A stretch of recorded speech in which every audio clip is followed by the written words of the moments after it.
Thanks so much for watching. Today we're taking another look at the Losi Baja Ray 2.0. Just because I saw people having a couple of questions and I think it's cool to clear those up and also perhaps give you some of my thoughts after running the thing for a couple of packs. The first question is, how is this compared to the Traxxas UDR? Because I guess that's the only other realistic, sort of like small-ish trophy truck that's currently out on the market. And my answer is, you know what, that's really something that you can't truly compare. This is marketed as a 110 scale trophy truck. The UDR is a 1/7 scale trophy truck, so it is a tiny bit bigger. If I have to really do the math on it, then this one is closer to 8.5 scale or 8.7 scale. But with that, it still doesn't put it in the same league as the UDR when it comes to the size of it. It also sits in a completely different league when it comes to price tag. This thing has a 110 scale running gear. That also means that it's 3S capable and the UDR is 6S capable. So I'm not even going to put the two of them side by side because I don't think that it is a fair comparison at all. There's something to say for each of those trucks, and if you have the budget, of course, to spend, then get both of them or get all three of them. Also get a Super Baja Ray because all of those trucks are cool. The second thing that I saw a lot actually was people questioning the strength of this light bar in the front. There is no reason to question the strength of this light bar in the front. I really sucked at driving this thing with one hand just because it's been a couple of months. You haven't seen me in a couple of months and my hand hasn't seen a radio either in a couple of months, and it was definitely noticeable. So I did a couple of lawn darts. I landed on the roof more than a couple of times. This is a functioning light bar, so there's 7 working LEDs in here, and I was convinced on a couple of occasions that I had nuked it. But no, so you can tell if you look at it up close. So there's a lot of anchor points going on in where this is bolted to that completely redesigned cage that sits underneath the body. So have no fear about you breaking this or buckling it or nuking it on the first outing, because I can guarantee you that you won't.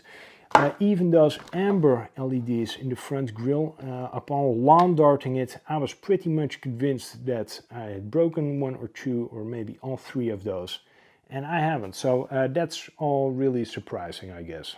Question number 3. Can you use these body panels on the previous version of the Baja Ray? No, sorry, you cannot. You need to have a completely new cage because this entire cage has been redesigned and redeveloped, and these body panels have been made specifically for this cage. It will be quite an investment to get it up to spec to look exactly like this. And with that, you're probably better off just getting a completely new truck, but that's just my opinion. If you want to have the cage, you want to have the body, you want to have the extra spare wheels and all of the lights and all of that stuff, then you're kind of getting up there already dollar-wise. So when you are considering changing the look, it's better to just change out the entire truck or get an additional truck.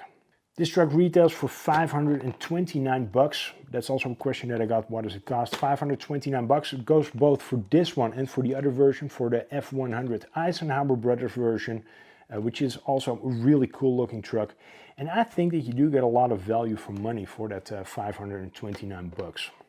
Another question that I've gotten, are we at 4 already? I guess so. Those 2 spare wheels is of course adding quite a bit of extra weight. Does it make it behave different in the air? You know what, I found it extremely stable if I compare it to some of my other trucks and how they fly if you try to jump them a tiny bit. This thing was really predictable, actually, really well balanced. Also seeing that you can't really mess around with battery location, for example. And there is, of course, a concerning amount of weight on the back. It flies really well. That additional weight that you have in the back, does that mean that that cage will flop around like it did on some of the previous versions? And I've looked at that because I know, especially on the Super Baja Ray as well, people have been selling cage braces that you can bolt to the side of the cage to avoid it kind of sagging after a landing. And this one, I have looked at plenty of slowed down footage as well, plenty of heavy impacts. just to see if I could see the same sort of like design flaw pop up on it, but I couldn't. So I'm not sure if they have addressed it webbing wise. So how this compares to a previous version of a Baja Ray, I do not know. But I also expect that perhaps the plastic is a tiny bit stiffer. It was quite a warm day, despite it being a rainy day when I was out with it, but I did not see any buckling or any weakness in the back of this cage. So I'm thinking that that is also solved. So there's no concern in this being as weak as some of the previous cages that you have perhaps seen. Another question that I got is about the rear axle. The rear axle, as I mentioned in my unboxing video, has been redesigned. What I did forget to mention, I guess, is these two things over here. This is toe out or toe in blocks that you can put in the end of your axle. So the way that this axle is constructed is you have a sealed diff, just like you have it in the front. So those two are right now, those are identical. And then from that sealed diff, there's a dog bone going out to an output shaft. And then that also means that there is an extra point where you could kind of alter the angle of these wheels. And with that, you can adjust the toe in. So currently I have it set at, I believe this is 3 degrees of toe in, just to make it track a tiny bit easier and make it a tiny bit more predictable. But if you want to and you're really ballsy, you can set it at 0 degrees and have a truck that performs a tiny bit faster and is a tiny bit more agile, but with that also a tiny bit more unpredictable. This truck also has AVC, and if you are familiar with Spectrum, then you also perhaps are familiar with AVC, which is, I believe it's active vehicle control, something like that. It's basically a gyro. So if you would oversteer really rapidly, then it will counter steer just to keep your truck manageable at all times. And that's a really cool system, and especially in a truck like this that can get a tiny bit of a handful, it is a cool extra feature to have just to ensure that you have a bit more fun out on the loose stuff. One of the last questions that I got was traction rolling. If you're familiar with the Losi Baja Ray, for example, you also are familiar with the phenomenon of traction rolling, where tires suddenly bite into the surface and it sends the truck off into a barrel roll. Now, this Baja Ray 2.0 has a completely re-engineered set of tires. The compound is a lot stiffer, and that also shows.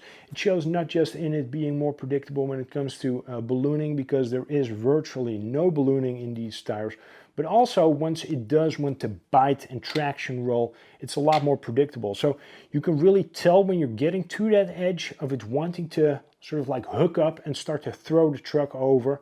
And if you kind of teach yourself where that point sits and when to throttle it in, it becomes so much more manageable than, for example, that Baja Ray, that is just a lot more enjoyable to drive, especially at some higher speeds. The only little problem that I had with it was my steering was locked at some point, so it would just turn left. And then upon coming home and taking some of the body panels off, I saw that there was actually a little rock blocked behind the servo horn. So that was a really easy fix. So bring some tools, bring some pliers in case you do have something, for example, blocking your steering like I had. That way you can just get out on the track really quick again and have some more fun. One more thing that I have to mention is that I did see that the rear tires are kind of rubbing through the paint. Not a big deal at all, but that is something that I just want to mention, because upon full shock compression in the rear, those tires, they kind of go against those rear fenders. And in my case as well, you can tell that there are two nice openings already in the paint. This is of course really easily solvable, just to add some stickers over those parts and you are good to go. I also hope that Proline will come out with a couple of cool bodies for this thing, for example, maybe some extra wheel and tire options as well.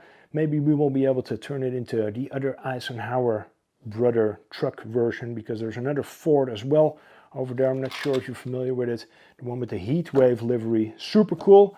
So for that as well, I guess stay tuned, cross our fingers, so hopefully some of that stuff will come to light.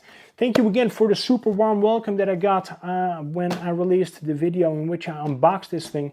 It's been really cool to be back, and it's been really nice to have some time off to get my head in the right space and to also get my body in the right space because I lost a ton of weight, and also get my studio in the right space because I did a ton of work over here, and you will see all of that in the weeks and months ahead. Thanks so much for watching. Take care. Bye-bye. Test. We're back on.